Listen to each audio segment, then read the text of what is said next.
Patuloy natin palakasin at pag-ibayuhin ang mga tulong para sa mga apektadong lugar at mamamayan. Ilan sa mga hakbang na ginagawa natin ngayon ay ang paglikha ng mga binhing umaayon sa pagbabagong klima.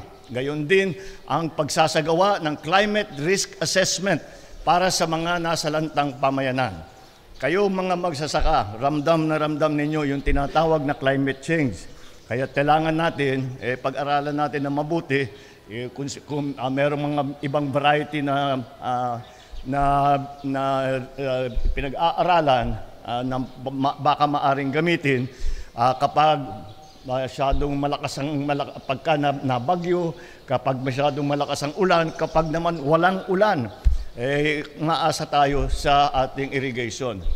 Patuloy din nating isinusulong ang mga infrastrukturang magpapatatag sa ating mga sakahan sa panahon ng kalamidad. Kasabay din dito ang pagbibigay sa mga mangingisda at magsasaka ang mga paalaala at maagang babala upang maiwasan ang matinding pinsala sa mga pananim.